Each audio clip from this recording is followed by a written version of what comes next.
जय मां भारती। मैं राजीव चौबे और आप देख रहे हैं राष्ट्रीय चेतना न्यूज़। आरसीएन में आपका स्वागत है। आज का विषय है धर्म रक्षण हेतु शस्त्र धारण। आज से 3 दिन पूर्व नवरात्रि के प्रथम दिन झारखंड में हजारीबाग के सांसद मनीष जायसवाल द्वारा तलवारें बांटे जाने के बाद एक बार फिर देश की सेकुलर फोर्सेस का विधवा विलाप प्रारंभ हो गया है।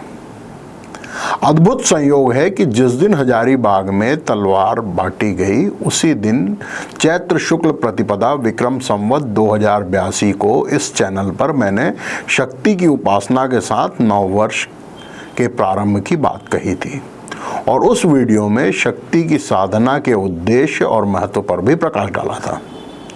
डिस्क्रिप्शन बॉक्स में आपको उस वीडियो का लिंक भी मिलेगा, उसे आप एक बार देखिएगा जरूर। बहरहाल देश भर के सेक्युलर नेता और कथित बुद्धिजीवी सांसद मनीष जायसवाल पर सौहार्द और शांति भंग करने के प्रयास का आरोप लगा रहे हैं। कई नेशनल मीडिया में, कई चैनल्स में इस पर ज़बरदस्त डिबेट्स चालू हो गई हैं। तरह तरह के वक्ता आ रहे हैं, अपनी अपनी बात कर रहे हैं। ऐसी स्थिति में एक बार फिर बहुतेरे प्रश्न इन सेकुलर फोर्सेस के लिए भी उभर कर आते हैं। सर्वप्रथम तो ये कि धर्म रक्षण के लिए शस्त्र संचालन की व्यवस्था सिर्फ सनातन में नहीं है।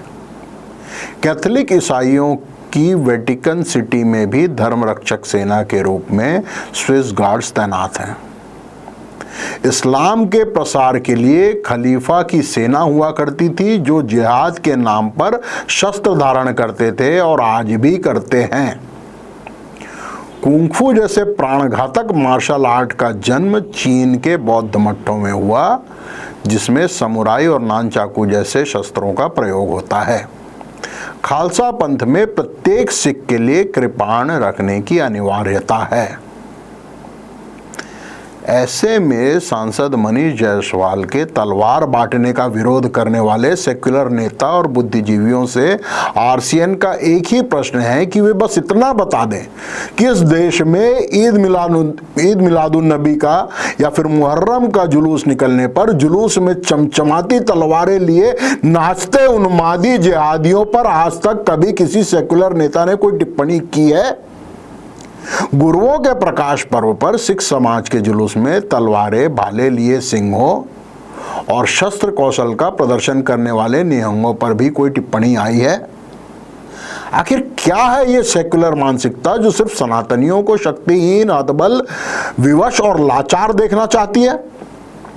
दरअसल ये यूरोप और हमारे पड़ोसी देश चीन से आयातित वामपंथी विचारधारा का एक दीर्घकालिक कार्यक्रम है।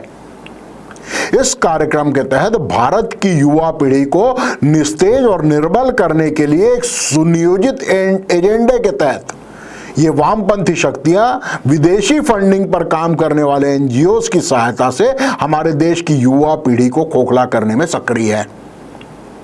ये हमारा दुर्भाग्य है कि राजा नहुष, सहस्त्रबाहु, बाली, प्रभु श्री राम, राजा भरत, गंगा पुत्र भीष्म, अंगराज कर्ण, कुंती पुत्र अर्जुन, अभिमन्यु, चंद्रगुप्त मौर्य, विक्रमादित्य, ललितादित्य, हर्षवर्धन, पृथ्वीराज चौहान, हमीर, बप्पा रावल, राणा सांगा और महाराणा प्रताप तथा छत्रपति शिवाजी महाराज जैसे प्रतापी योद्धाओं की संतानों को पिछले 70 सालों में क्षमा, दया, प्रेम, सौहार्द, शांति के नाम पर श्वेत कपोत उड़ाना सिखाया गया और पूरी की पूरी नस्ल को नपुंसक बनाने की साजिश को आली जामा पहनाने का प्रयास किया गया।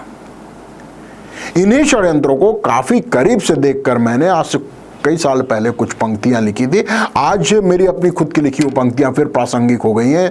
4 लाइनें आपको सुनाता हूं। बिता दी कई सदियां तूने श्वेत कपोत उड़ाने में, बिता दी कई सदियां तूने श्वेत कपोत उड़ाने में, बिच्छुओं को सहलाने में और नागों को दूध पिलाने में, किंतु भेड़ियों को शांति घोष कब समझ आता है?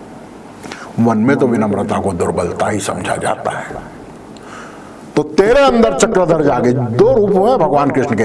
तेरे अंदर चक्रधर जागे, तेरे अंदर चक्रधर जागे, सोने दे बंशीधर गोपाल को और 100 की गिनती पूरी हुई बता दे अब शिशुपाल को।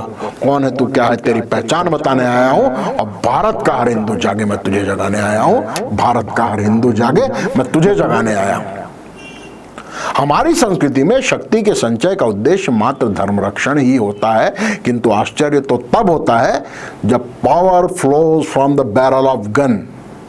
इस सिद्धांत में विश्वास रखने वाली विचारधारा के लोग, ऐसे लोग जिनकी विचारधारा में वर्ग संघर्ष और अहिंसा से ही उपजे हुए विचार हैं, जिनका लोकतंत्र में विश्वास नहीं है, जिनका अभिव्यक्ति की स्वतंत्रता में विश्वास नहीं है, जो आज भी अपने हाथों में लाल झंडे लिए भारत के सुदूर वनांचलों में प्रतिवर्ष हजारों बेगुनाह मासूमों की निर्मम हत्या कर रहे हैं, उन्हें नवरात्रि में किसी सनातनी के हाथ में तलवार से आपत्ति है।